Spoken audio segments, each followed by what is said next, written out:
Hi everybody. So, you know that we love you because this is the second time that we're filming this because we filmed the whole Q&A, 45 minutes worth, and the entire amount of footage that direction we were in front was of, but now it's blurry. starting to get dark. So yeah, it was blurry. So we had to delete it all and start over. So that's why we're a little dark right now. We planned to do it before it got dark outside, but you know, sometimes things just don't happen how we plan. So thank you all for sending in all your questions. There was a lot of them, so we're gonna try to get through them and answer them all. And got a bunch of questions from Instagram and Twitter. But before we launch into the Q&A, I think there was a little bit of a misconception about our last vlog.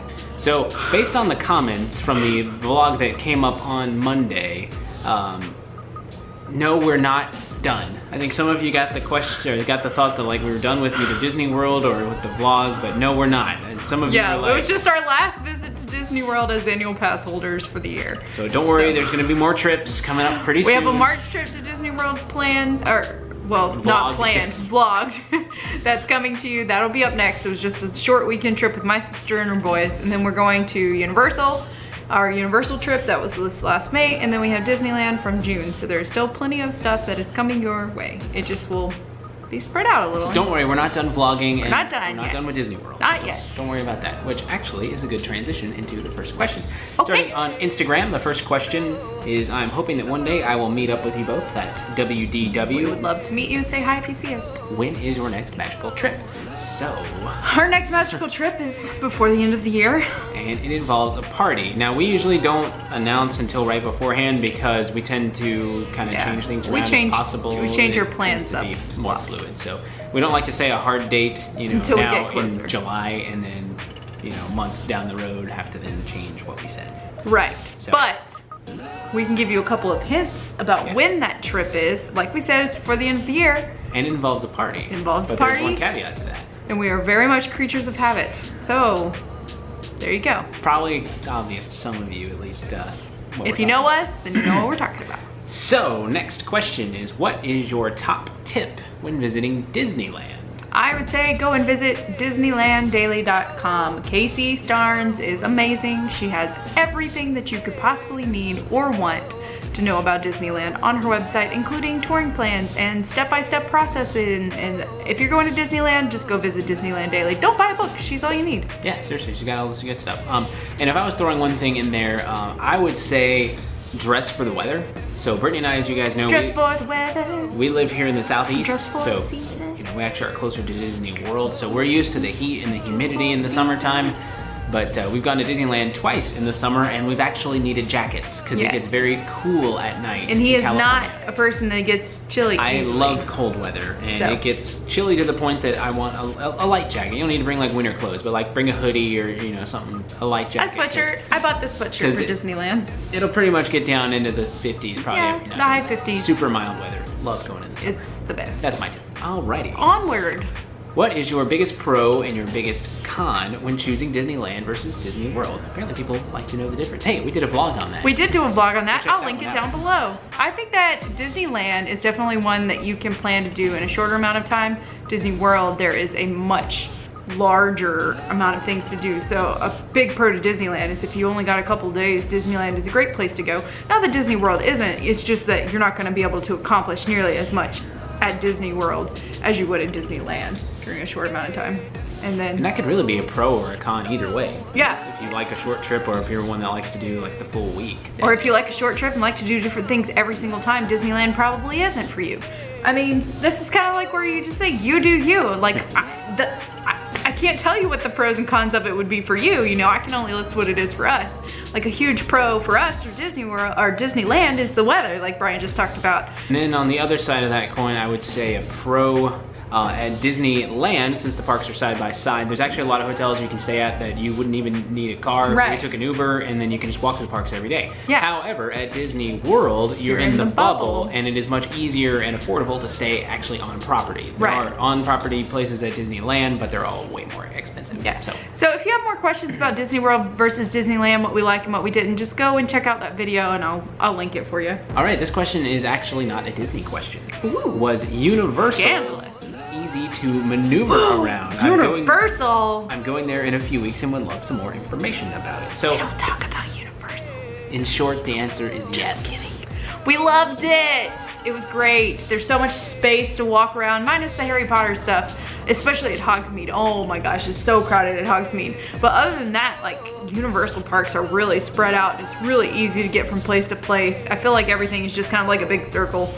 Yeah, it's easy to navigate. The places were wide. We were there Memorial Day weekend, and we didn't feel like it was bad. Not at all. Everything was under a 30-minute wait too, which is another crazy thing. But anyway, we love Universal. I hope that you have a fantastic trip at Universal, because we certainly did, and we are definitely going back. Well, and since it also talking about maneuvering and not specifically to walking, I'll throw in that the bus system at Cabana Bay was easy and fantastic. The bus system at Cabana Bay, 100%. One plus to that, and I understand it's a difference in size, but at the end of the day, they would have a bunch of buses just ready to go. So it was like, there would be 3 or 4 buses waiting to go for Cabana Bay. So it was like, load this one up, send it out, next bus load it up, send it out. And we got there and there was a huge line one night, and we were out of there in like 10 minutes. Yeah, and back to the resort in 10 minutes. And they also did one thing where they'd stack 2 buses up, and basically if there were people waiting in the handicap line, they'd start loading them on this bus and tell everyone else to start loading on bus number 2. And if that bus filled up while they're still doing this one, they'd just pull out and go. Yeah. It was very efficient. I thought they did a great job. So Universal does great at that. Have a good trip. This is probably more a question for Brittany than me. What is your biggest advice to someone wanting to run a Run Disney event in the future? I would say definitely do your research and just be prepared for all of the events, like everything that's gonna happen during the day. Be prepared to get there early. Be prepared to walk a lot. I did the marathon in January, and it's 26.2 miles, but by the end of the day, I had walked, or did 34 miles. That's 8 extra miles of walking, which is a lot. And train, use Jeff Galloway for your information. But Amanda from A&J Do Disney saved my butt, because I was not prepared. I had no idea what was going on the day or whatever before, and I'm so grateful for her on that day. I would have been totally lost, because race days, I'm a fly by my seat. Fly by the seat of your pants? Yeah, fly by the seat of my pants. Thank you for finishing that, and I'm glad you knew what I was trying to say. I'm very much a fly by the seat of my pants kind of person, but you cannot do that for a Disney race. You have to be prepared. Hydrate. Yeah, hydrate. And sign up early. Sign up early, because they fill up fast, especially if you're doing a half marathon or less. The marathon, not so much, but the shorter distance races.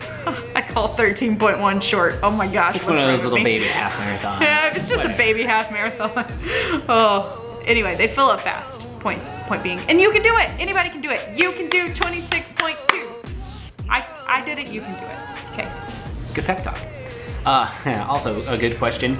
If you had to choose, would you pick attending Mickey's Not So Scary Halloween Party or Mickey's Very Merry Christmas Party? I've not been to either and would love to know your thoughts. Well, fun fact, we have never been to a Mickey's Very Merry Christmas Party before. And the reason why is because A, it's really expensive, even more expensive than the the Halloween parties. And B, everything from the Christmas parties, except for all the free hot cocoa and cookies, okay, goes into the park later on. Like, you can watch all of the shows and special stuff, special events, but that doesn't happen for Halloween. We would always choose Halloween, I think. I mean, it would be fun to go to a Christmas party, but I just think that Halloween is a more exclusive experience. Especially if you have an annual pass, then it's so, you know, you can kind of justify the cost of an upcharge for the Halloween party for the stuff you get. Stuff that you don't see versus otherwise. The Christmas party, where it's an upcharge for 95% of the stuff is not going to be something you couldn't see otherwise. Right. So we would choose the Halloween party, but if you want to do the Christmas party, do your research and see if it's something you want to do. Moving right along. What is your top magical moment in the parks, WDW or DLR, that you'll never forget? It's always experiences with the cast members. Always. Especially at Disney World. Oh my goodness. One of them was in a vlog actually very recently, and that was Jeff. Jeff! Go watch our Jingle Bell, Jingle Bam video. And you'll see Jeff. Jingle Bell, I can't get any words in the right order. That show started at 9 p.m. At 7 p.m. we queued up thinking, oh, there's a football game on. We'll just watch it while we wait for the show because it's new and we want to have a good viewpoint. Well, no.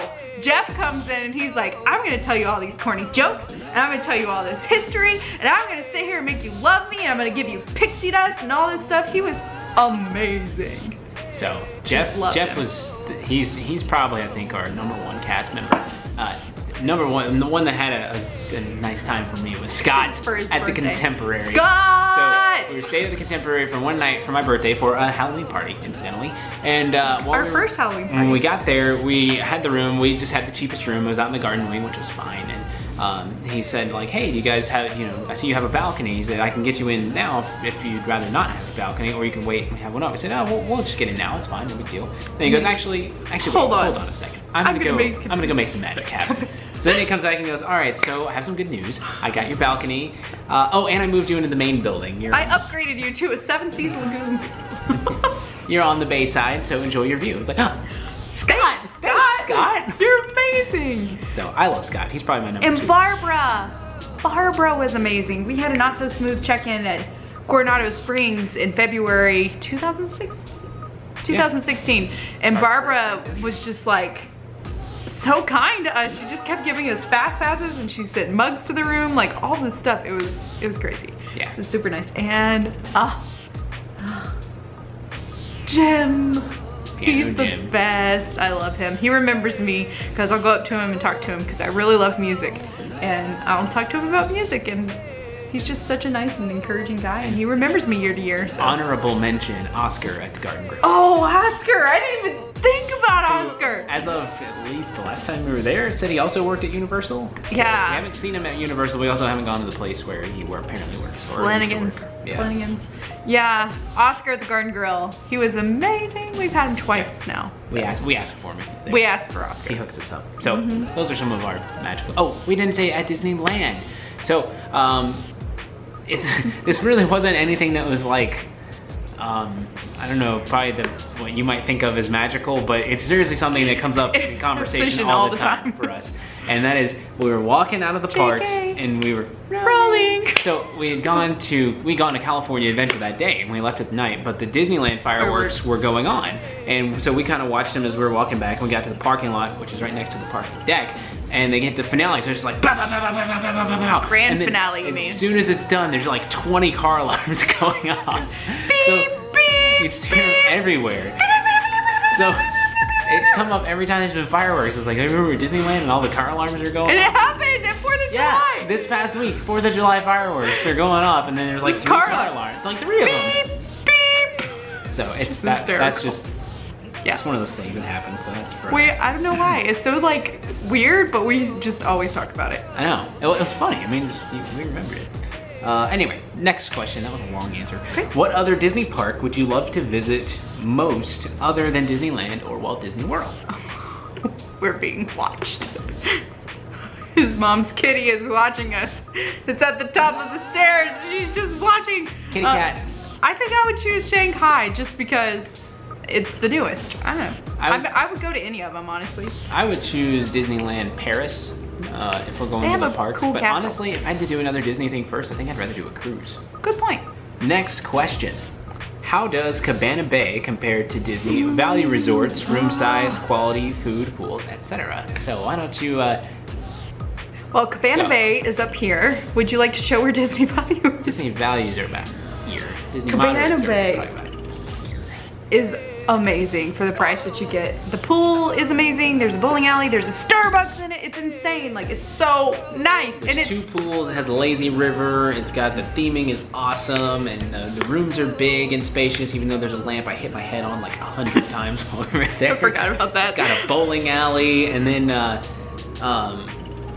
everything about it was just fun. I mean, we went on Memorial Day weekend and got it for 150 bucks a night. Not to say we don't like the Disney Value Resorts, we do, but if we could pluck Cabana Bay every time, we totally would. And the buses, you already mentioned the buses. The transportation system is amazing at Cabana Bay, and Disney World Value Resorts is not always the case. So, Cabana Bay rocks. Oh, and the food's good. Oh yeah, the food. The food a lot of good food choices. It's very yummy. Pizza one day, it was good, and I had like a chicken sandwich. Milkshake. Yeah, they were good. All right. What is your... Did you guys plan this? Because the next one is, what is your favorite value resort at Walt Disney World? 1, 2, 3. All-Star Movies. JK Rowling. So if you're planning on like the holistic, everything taken into account, it's All-Star Movies. If price is no issue, then it's Art of Animation. But if you're taking into account all factors. We did a huge video on this, and I'll link it down below if you want to hear like more of the reasons why. it's a long video, so yeah, go watch it. What are you most excited for the Epcot updates that are coming? I'm just really excited to see Epcot get an update because I feel like they need it, except for don't touch my Figment. Don't touch Figment, don't put Inside Out there. I don't like that, but you know, I get why they would do it though, because Inside Out is very relevant and Figment is not so much relevant anymore, but to people that don't count. With the advent of Guardians of the Galaxy, I think if I watched the movies, I would like it. Yeah. So I'm probably looking forward to that. I need to watch the movies. Also, fun fact, I happen to be friends with the reporter who freaked out on live TV and went viral with Guardians of the Galaxy. Went to college together and he brought an avocado for lunch, right? Yeah, one day he just brought an avocado for lunch. Okay, that's completely off topic, but. So if you see, just Google Guardians of the Galaxy reporter, you'll find him. We were classmates. He's a nice guy. I think I'm just excited to see Epcot get an update. I think it just needs an update. Future World is kind of out of date. Favorite Disney snack? Mickey pretzel with cheese. The regular one. I prefer the cream cheese pretzels, but pretty much any Mickey pretzel for me. That's followed like very closely by a Mickey premium bar. Kind of like the Klondike bars, but Mickey shaped. Not Dole Whip Swirl. Oh, I forgot about Dole Whip Swirl. No, Dole Whip Swirl would definitely top the Mickey bar. But only the swirl, not just the regular. But would it top the pretzel? I can't choose. It depends on if I want salty or sweet, okay? Don't make a girl make that kind of choice. I cannot make that kind of choice. I don't know what kind of carbohydrates I want to consume on a daily basis, okay? Sometimes I need salty, sometimes I need sweet. Moving on. All right, I'm not being salty or sweet about it. Okay. So, what is your favorite thing about the Wizarding World of Harry Potter? Did we answer this question in the last Q&A? Yeah, we did. Oh, we did, because okay, I remember what I said now. I was like, what? The interactive wands. They're so much fun. And I am such a wizard and he is such a muggle. My wand had a scratch on the sensor is what the girl said. He's a muggle, a nomad. I just really liked that I was really good at it and you were not very good at it. You can tell I married one of the most supportive people. And you wonder why I'm not in Slytherin. I'm not Slytherin. Not Slytherin. And deep down you probably Slytherin. are. You probably asked the sorting hat not to put you in Slytherin. That's the only reason you're not. I would also say the wands. They were a blast. Yeah. I enjoyed them. And then also, which do you like better? Gringotts, the Escape from Gringotts, or the Forbidden Journey? I think that I really like Gringotts better. I would choose Forbidden Journey for the queue every single time though. I think Forbidden Journey has a way cooler queue. Walking through Hogwarts, yeah. I agree. Because there's just more, like it's so long and there's so much more that you wind through. Gringotts, like it's just the bank, basically. Gringotts is fun. Yeah, and I would say if you get put out in that outside area, you're just like outside and it's not really anything to look at, so. Not really. But I love the ride, Gringotts. Gringotts ride is better than Forbidden Journey and it doesn't make me sick, so. That's a good start. Which Disney movie, world / universe would you choose to live in and why? I would choose to live in, and it took us a long time, we had to stop the camera to think about this one, but I would choose to live in the Tomorrowland like movie, because I just want the pin, the medallion or whatever that you can touch and like go into an alternate universe of people movers and stuff, and there's a great big beautiful and small world boats that go in. Okay, Brian's turn. I would probably choose cars, mostly because I'm curious of what kind of car I would be in the Cars universe. In fact, why don't you all comment below and tell me what kind of car you think I would be. And if it's anything but a Ferrari or a Lamborghini, you're wrong. Anyway, moving on to the next one. What is the best place to eat in each park? Now, when we first did this, I thought it was a good idea. We kind of did the quick service and the table service. We did it as best we could for Disneyland, even though we haven't had a ton of dining experiences there, but we'll start with Disney World. So let's start with the Magic Kingdom. Magic Kingdom, best quick service, Columbia Harbor House. Columbia Harbor House. And sit down, I would choose the Crystal Palace. I would choose Crystal Palace too. Caveat, we have not done Cinderella's Royal Table, so perhaps that would sway us if we did it, but Crystal Palace would be what I would choose. I think you like Winnie the Pooh characters a little bit better than princesses though. I mean, I'm just gonna guess, but that's my guess. Tigger's my bro. Yeah. So, Animal Kingdom. So sit down, Tusker House. Tusker House. We love Tusker House. That's fun. And then quick service, I think is where we disagree. I would choose Restaurantosaurus. I would choose Flame Tree. Though I really do like Restaurantosaurus. And I like Flame Tree. What about the Yak and Yeti quick service place though? honorable mention for me. I think I like Restaurantosaurus' food better. Really? But I like the Yak and there's really not, I like all three of them. Yeah, I like all the restaurants at Animal Kingdom, and I can't really say that, especially for Hollywood Studios. I don't really like quick service at Hollywood Studios. I would choose Pizza Rizzo, and I like Pizza Rizzo, and I like the ambiance of it, but I know it's not like ABC Commissary, I like it better for their food at ABC Commissary. And then sit down, we would, I think, would choose Mama Melrose, but Hollywood and Vine is very close. Yeah, I like Hollywood and Vine. Epcot. Which is weird, there's so many restaurants in Epcot, but we actually agree. Go to the same we agree on both of them. ones. So the quick service is La Cantina. And the sit down is the Garden Grill. Yeah. Disneyland. Disneyland, so. Quick service. Well, you know, I think I've changed my mind since the first time we recorded. I really like Jolly Holiday, but I also really love Rancho del Calo. Yeah, I was kind of surprised you didn't choose that the first time. Because I really like that too. I like them both. Like, it kind of depends on what you're in the mood for. The Rancho place is Mexican, and the Jolly Holiday is like soup. I'd go with Jolly Holiday because it's more my thing, but I know Brittany is a creature of Mexican food. Mexican food. And then sit down, we did the Carnation Cafe at Disneyland. It was really good. It was very good. It was really good. We really liked it. We also did Blue Bayou. Yeah, I think I like Carnation. I like Blue Bayou for the ambiance, but the Carnation Cafe, I like the food better. And then at California Adventure, we have not done any sit-down places, but we always go to Pacific Wharf to eat. Yeah. So. Well, actually, we did, yeah. Flows. Well, and we did the Cove Bar. Well, it's a good thing we're re-recording this. Sit-down. Yeah, Flo's VA Cafe. That one, yeah, that'd be the winner because I think I like Flo's better than Pacific Wharf. I don't know. Pacific Wharf is really good too, though, because that Mexican food place. Let me tell you, that burrito is good, and those street tacos, they are good. The Asian bowl is good too. Yeah. There's a lot of good places to eat it. Why would you do that? Just go to Mexican. It's where it's at. This one's for Brittany. I once saw a puzzle piece lanyard around your neck. Can you tell me how you're connected with the ASD, which stands for? Autism. Community. My boys are high functioning and I've wanted to ask you that for so long. Please and thank you. Well, the best way that I can say this online is, without being too specific, is I am a very huge supporter of the autism community. I love kids with autism. I feel like there needs to be so much autism awareness, and I run a 5K for a kid that has autism every year. I just love autism. I'm fascinated by it. I think it is just incredible, and I love it. So I feel like people need to know about it, and this guy ordered that lanyard for me one year for Christmas, and I wear it for my name tag for work. I don't really want to get too specific online, but I love autism.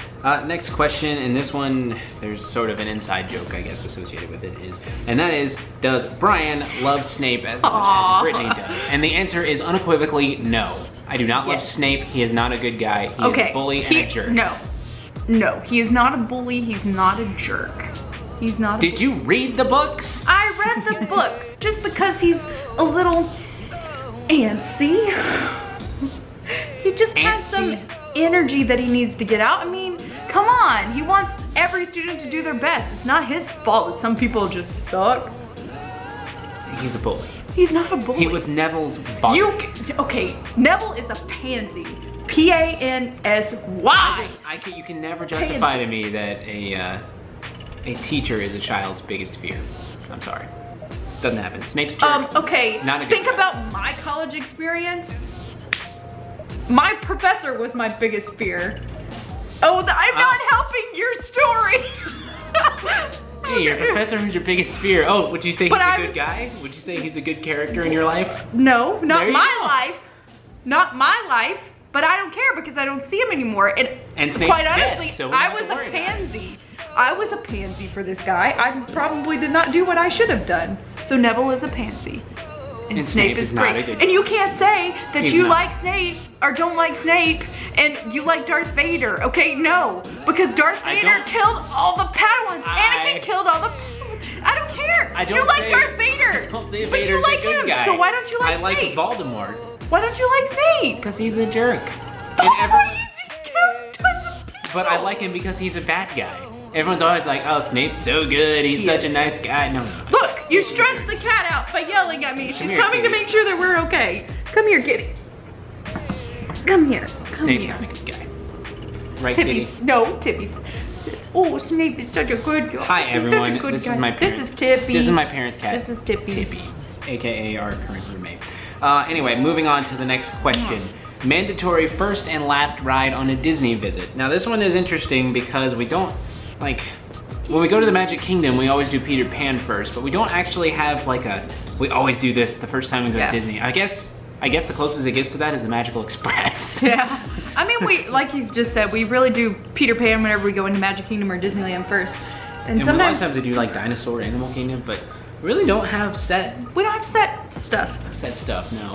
We're not in a set order anyway. Like, we know what we like ride-wise, and we'll do those over and over and over again. But we're not really tradition-y with the order of it. The only reason we do Peter Pan first is because that's what we did on our Disney moon. Yeah, the very first ride we did together on our Disney moon. Aww. And then this because you love me. Yeah, kiss me. Mwah. This one's pretty timely. Sorry, kitty. Timely for today. Someone asked, I know your skirt shop has taken a standstill. Would you ever consider expanding and doing costumes for kids and dresses? I, unfortunately, will just have to say no.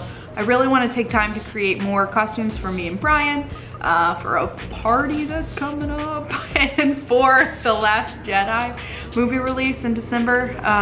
And those are very time consuming. Costumes take a lot of effort. And I just unfortunately just don't have it in my heart to make stuff for other people, because I don't feel like I can make it the quality that you deserve it to be, because I'm just so burnt out making stuff, if that makes sense. So no, she's not making me any dresses. No, I'm not making Brian any dresses. Although he's gonna look real cute at the party we're going to, I'll tell you that. He'll look all cute. That's all I'm gonna say. He's cute. All right, well that's all the questions from Instagram. So we're gonna call this part 1 of our Q&A. Be sure to come back Monday for part 2 to hear all the questions you asked on Twitter.